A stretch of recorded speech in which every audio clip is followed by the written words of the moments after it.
Hi, this is Pretty John from Karma College Mala. Today I'm going to deal with The End of Living and the Beginning of Survival by Chief Seattle. Before I move on to the um, speech or the letter by Chief Seattle, let's have a quick introduction to Chief Seattle, who was born in the year 1780 and passed away in the year 1866. Chief Seattle.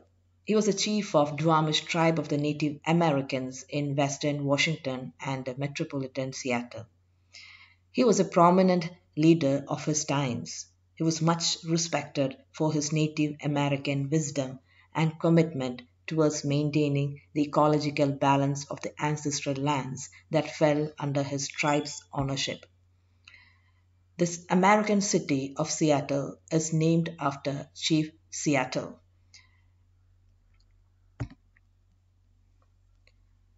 Regarding Chief Seattle's speech, The End of Living and the Beginning of Survival. Much of his modern day popularity stems from a widely publicized speech in favor of ecological responsibility of the Native Americans that has been attributed to him. The speech, The End of Living and the Beginning of Survival, was delivered in the year 1854. Seattle delivered the speech in his native language, Lushootseed. It has been then translated and rewritten by several authors since then. The oldest available record of this document is Henry S. Smith's transcript published in the Seattle Sunday Star in 1887.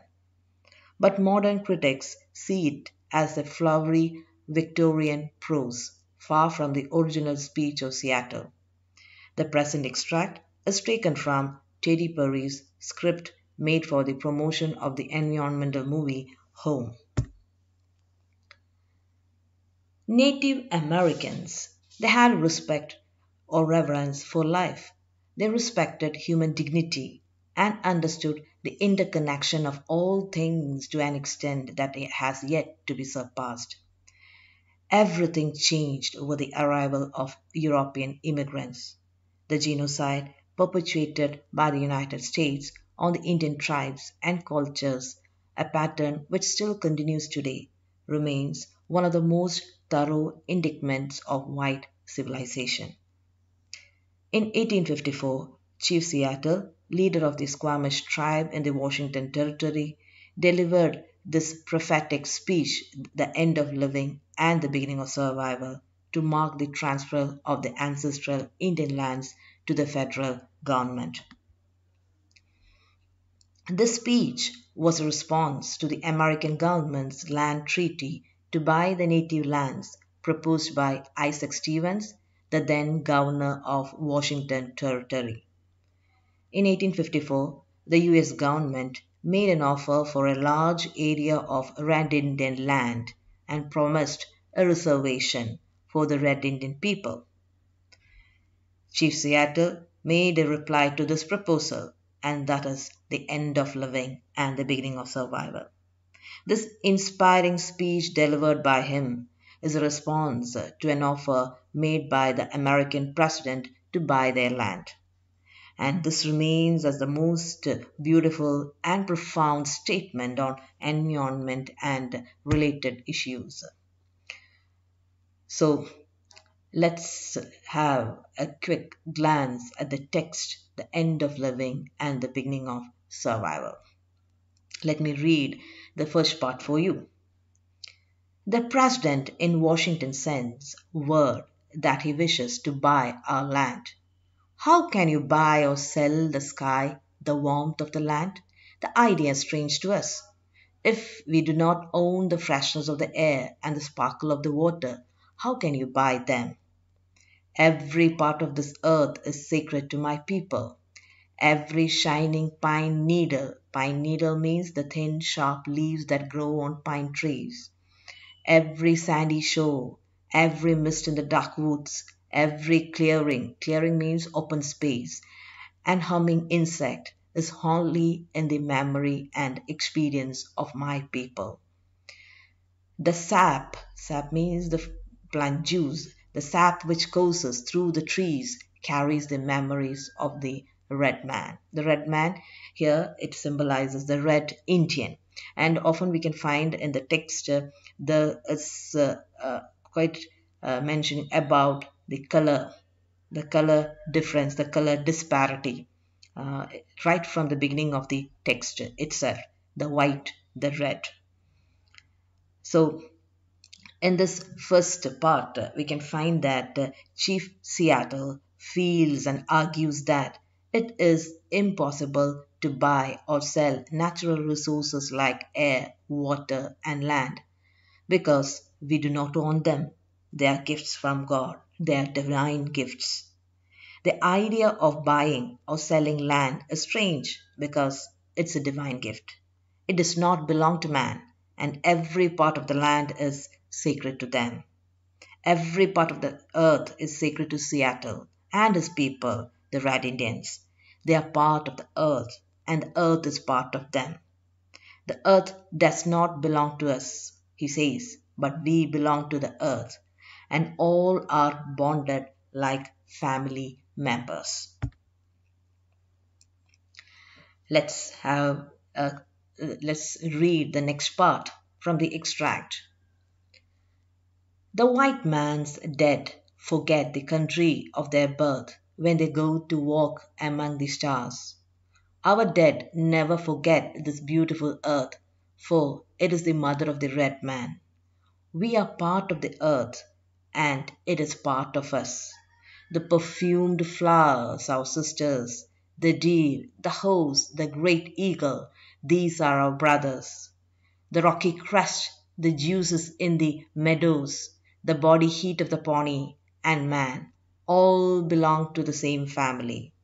So, when the great chief in Washington sends word that he wishes to buy our land, he asks much of us.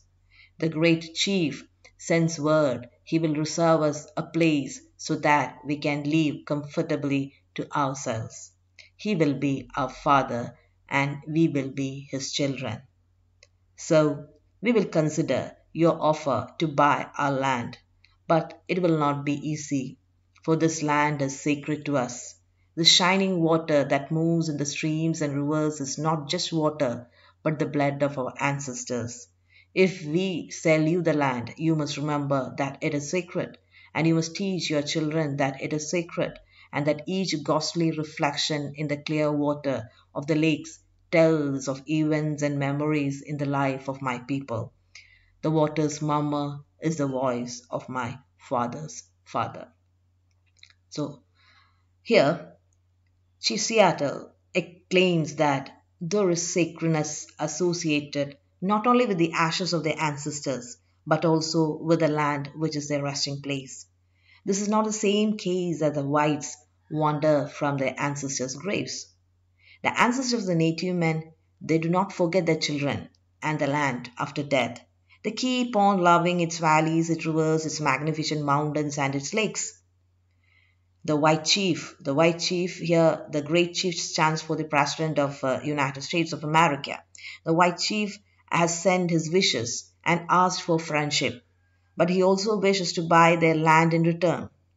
The president has proposed to safeguard women, children, and the old man of the natives from the attacks of their enemies, namely the Haidas and Tsimshian tribes. In such a case, the President of America would be their guardian and their father. Native Americans here is addressed as Red Indians or Red Men. They are offered another place for their settlement.